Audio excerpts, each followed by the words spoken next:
നമ്മൾ പിരിച്ച് വെച്ച ഒരു കോളനിയാണിത്. ഇത് ശക്തമായ രീതിയിൽ വളർന്നിട്ടുണ്ട്. കണ്ടോ, നല്ലോണം ഈച്ചയൊക്കെ നല്ല കനവും വന്നിട്ടുണ്ട്. അത് തേൻ വന്നിട്ടുണ്ട് കേട്ടോ, നല്ലോണം തേൻ വന്നിട്ടുണ്ട്. നല്ല കനമുണ്ട് ഇപ്പോൾ,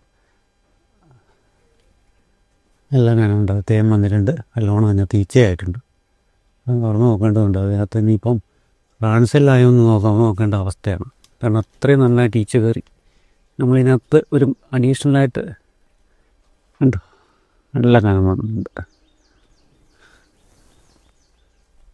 പക്ഷേ നമ്മൾ പിരിച്ച് വെച്ച് രണ്ടാമത് പിരിച്ച് വെച്ചൊരു കൂടായിരുന്നു അത്.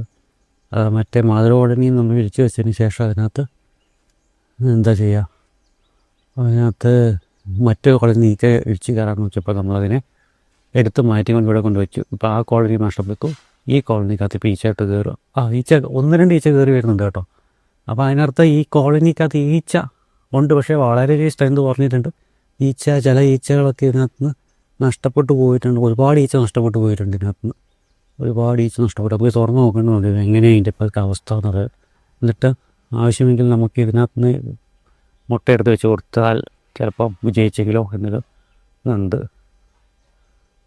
ഇതിനകത്തിപ്പം നല്ലോണം സ്ട്രെങ്തായി. അപ്പം നമുക്ക് അടിയന്തരമായിട്ട് എന്തെങ്കിലും ചെയ്തേ പറ്റൂ ഇതിനെ രക്ഷിക്കാൻ. ആക്രമിച്ച് കയറിയ കോളനിയിൽ നിന്ന് ഒരുപാട് ഈച്ചയെ കൊന്നു കളഞ്ഞു. ആക്രമിച്ച് കയറിയ കോളനി അവിടെ വന്നിട്ട് സെറ്റായില്ല, അത് പോവുകയും ചെയ്തു. എന്തായാലും നമുക്ക് നഷ്ടമാണ് അത് വരുത്തിയത്. അതിനകത്ത് 1-2 ഈച്ചകളൊക്കെ കയറുന്നുണ്ട്. അതിനർത്ഥം ഇതിനകത്ത് ഈച്ചയുണ്ട്. റാണി ഉണ്ടോയെന്നൂടെ നോക്കണം. റാണി സെല്ല് വെച്ചാൽ നമ്മളിത് പിരിച്ചത്. അതിന് റാണി ഉണ്ടോയെന്നൂടെ നോക്കണം. നോക്കിക്കള.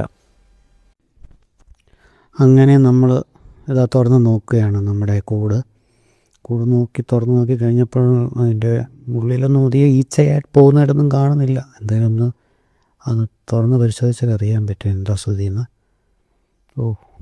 കാര്യമായിട്ടൊരു പുരോഗതിയുമില്ല. അതായത് ആ തേനീച്ചക്കൂട്ടിലേക്ക് ആക്രമിച്ച് കയറി കുറേ ഈച്ചകളെ കൊന്നു കളഞ്ഞു. എന്നാലും അതല്ല പ്രശ്നം. ശരിക്കും നമ്മൾ കുറേ മുട്ട വെച്ച് കൊടുത്തിരുന്നു. ആ മുട്ട ഒന്നും തന്നെ അനങ്ങിയിട്ടോടില്ല, അതൊന്നും വിരിഞ്ഞിറങ്ങിയിട്ടില്ല. അതെല്ലാം പഴയ മുട്ടകളായതുകൊണ്ട് അത് വിരിഞ്ഞിറങ്ങിയിട്ടില്ല. അത് വിരിഞ്ഞിറങ്ങുമെന്ന് ഉറപ്പുമില്ല. കുറച്ച് ഈച്ചകൾ അതിനകത്തുണ്ട് എന്നുള്ളതേ ഉള്ളൂ. എന്തായാലും നമ്മൾ മറ്റേ കൂട്, അതായത് നമ്മൾ പലതവണ പരാജയപ്പെട്ട് വിജയിച്ച ഈ കൂടിന് തുറന്ന് നോക്കുകയാണ്. അപ്പോൾ അതിനകത്ത് അതെല്ലാം മുട്ടയും കിട്ടുമെങ്കിൽ എടുത്ത് വെക്കാമെന്ന്. പക്ഷേ അതിനകത്ത് മുട്ട കാണാൻ സാധ്യത കുറവാണ്. അതിനകത്ത് ജനുവരി ആയപ്പോൾ തന്നെ നല്ലോണം തേൻ കയറിയിട്ടുണ്ട് കേട്ടോ. അത്യാവശ്യം നല്ല തേൻ കയറിയിട്ടുണ്ട്. സൈഡിലൊക്കെ തേൻ പിടിപ്പിച്ചിട്ടുണ്ട്. മുട്ട പുതിയ മുട്ടയേ ഉള്ളൂ. അത് റാണി സെല്ലൊന്നുമില്ല, അത്രയ്ക്ക് സെല്ലൊന്നുമില്ല.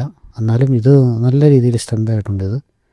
പക്ഷേ റാണി സെൽ എടുക്കാനില്ല. ഇത് നമ്മൾ അപ്പം തന്നെ അടച്ച് വെക്കുന്നതായിരിക്കും നല്ലത്. കാരണം ഇതിനകത്തധികം കളിക്കാൻ നിന്ന് കഴിഞ്ഞാൽ ഒരുപക്ഷെ ഈ കോളനി നഷ്ടപ്പെടാതെ അങ്ങനെ കളിക്കാൻ പറ്റില്ല. മറ്റേ കോളനി ഭാഗ്യപരീക്ഷണമാണ്.